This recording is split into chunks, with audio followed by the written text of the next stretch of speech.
करते हैं और जो अवतार कार्य होते हैं वो सब करके जल कमलवत निर्लेप रह के फिर कुछ समय के लिए व्यक्त दिखे हुए अपने अव्यक्त स्वरूप में स्थित हो जाते हैं। ऐसा नहीं है कि कोई सन्यासी का ही अधिकार रहता है, कोई त्यागी वैरागी का ही अधिकार रहता है, नहीं। हो सके सामान्य कोटि का मनुष्य दिखे जिसका मान अपमान होता रहता हम देखते भी हैं, न उसे कोई परवाह नहीं, न उसे मान लगता है न उसे अपमान लगता है। जिसको मान मिलते ही इस शरीर का मान है, अपमान मिलते हुए भी इस शरीर का अपमान है। तो मान और अपना अपमान नाशवंत देह का होता है, वो इसके निश्चय में होता है। इसलिए कभी भी परिस्थिति सामने आ जाए वो कभी भी उसमें चलित नहीं होते। जब तक वो स्थिति नहीं बनती है तब तक मनुष्य जन्म में आने के बाद जो भवजल तरने का अधिकार लेके आया है, फिर भी वो जो करने के लिए भेज दिया गया है वो नहीं कर सकता। जिसको बचपन से ही एटमॉस्फेयर मिल जाता है,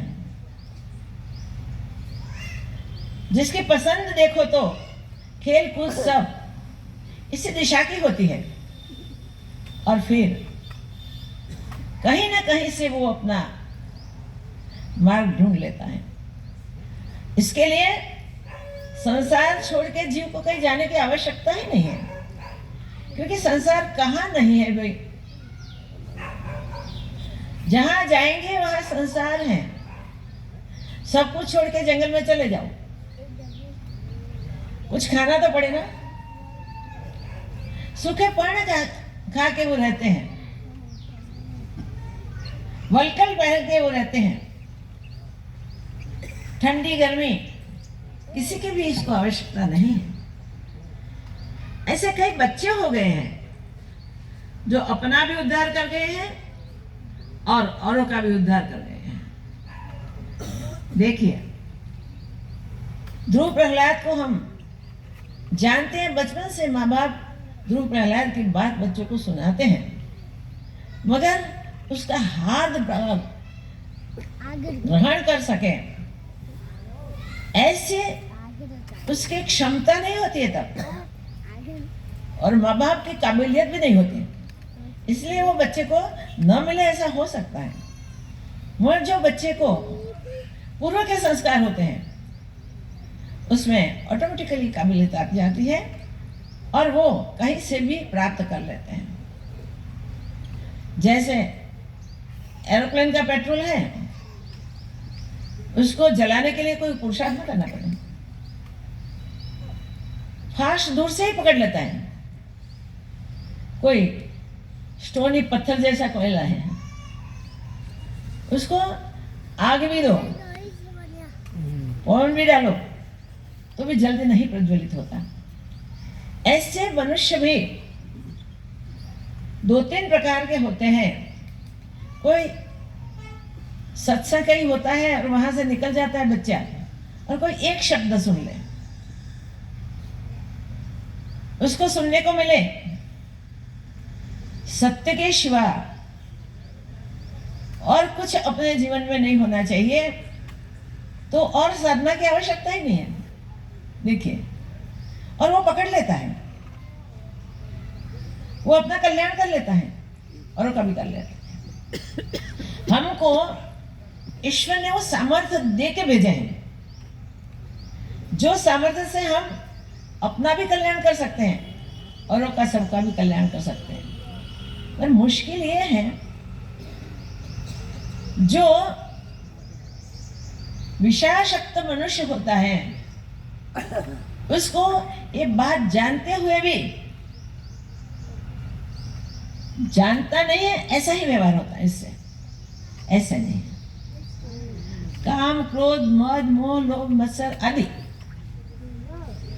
जो हमारे अंतर शत्रु है, उस शत्रुओं के विषय हम सजाग नहीं होते हैं, तो वो शत्रु जो भीतर नहीं रहते हैं, भीतर में रहकर वो हम व्हाइट एंड कहते हैं ना, उदय वो लकड़ी के अंदर जाती हैं। एक पेड़ में बड़ा गुण होता है, वो गुण भी अंदर से ऊपर तक खा जाता है, पेड़ को दिखता नहीं है। तो जब तक हम इस अपने आंतरिक शत्रु और नहीं हराएंगे, तो न हरा कारण एक दिन वो हमको हरा देंगे। अपने आंतरिक शत्रु से सजाग रहना चाहिए। एक ब्रह्म के सिवा और कुछ है ही नहीं। समस्त संसार में घूम के आओ और कुछ है नहीं, सारा ब्रह्म का ही बसारा है, ब्रह्म का ही विस्तार है। स्वयं, अरे वो कह सकते हैं स्वयं ब्रह्म ही है सब कुछ। वो एक हमने स्वीकार कर लिया और सर्व में एक ब्रह्म देखने का अभ्यास किया, तो और कुछ करने की जरूरत ही नहीं। ब्रह्म सत्य है, जगत मिथ्या है। मिथ्या जगत को सत्य मान के हम जो व्यवहार करते हैं, वो हमारा व्यवहार हमें ही धोखा देता है। हम समझते हैं, कई लोग, हम लोगों को जानते भी हैं, अभी तो विविध प्रकार के न्यूज़ देख के भी कह सकते हैं यार ऐसा क्यों लोग जीते हैं, और हम क्या जीते हैं वो नहीं देखते हम। मुसीबत वो होती है जब तक अंतर शत्रु वो अगर नहीं मिटा, तो कितना भी प्रयास करें हम, तो भी कल्याण मुश्किल हो जाता है। समझे, क्रोध अंदर सब कुछ है, गुण भी है, पर एक क्रोध उसमें आ जाता है तो क्रोध तो जलाने वाला है। क्रोध जलाने वाला है। लकड़ी सूखी जलना शुरू करे तो लीली लकड़ी को भी इसे पेड़ से काट के सीधी डाल दो, ऐसे हरी लकड़ी को भी वो जला देते। तो इस प्रकार हमारा क्रोध हमें ही जला देता है, हमें ही खाक कर देता है। कभी कोई क्रोध को व्यक्त करता है, कोई क्रोध को व्यक्त नहीं करता है। और क्रोध आता है तो हमको तो पता चलता है ना कि हमें क्रोध आया। कोई प्रलोभन हमको खींच गया तो हम तो जानते हैं ना कि हमारे मन को ये प्रलोभन खींच के ले जाएगा। इच्छाएं, कुछ भी देख के हमारी इच्छा प्रबल हो गई, हम समझ गए, विवेक करने के लिए पुरुषार्थ भी किया, मगर हम इतना प्रयत्न नहीं कर सके जिससे ये दुर्गुण मिटे। लोभ मोह आदि भी ऐसे ही है। मनुष्य जानता है ये चीज में, ये व्यक्ति में हमारा मोह है, मैं किसी के सामने बात आए तो नहीं नहीं हमको कोई मोह नहीं है। अहंकार छलक जाता है। अहंकार सबसे बड़ा हमारा शत्रु है। इस शत्रु को मिटाने के लिए दो बातें हैं। एक तो हम नित्य सोच करें हाड़ मांस का पुतला हम नहीं है, जो रहने वाला है वो तो हम है नहीं। जो रहने वाला है वो एक सत्य ब्रह्म है, उस सत्य ब्रह्म को हमने जाना नहीं, इसलिए नहीं है समझो। बाकी जहां भी हम जाते हैं वहां परिस्थिति ऐसी बनती है, जैसे जैसे साधना करते जाओ वैसे वैसे ये परिस्थिति सब सताने वाली सामने आती ही है। कोई बहुमान करे तो हम प्रसन्न हो जाते हैं, खुश खुश हो जाते हैं, और कोई थोड़ा अपमान करे तो हम नाखुश हो जाते हैं। हमारा समय हम इसमें बर्बाद कर देते हैं। हम इतना ही सोचे, जिसको जैसा लगे वैसा ओपिनियन हमारे लिए देवे, इसमें क्या फर्क पड़ा। उसको उसकी समझ में वो ही था, इसलिए उसने ऐसा बोला। हमारी समझ में क्या है, हमको उसकी इफेक्ट हुई या नहीं हुई।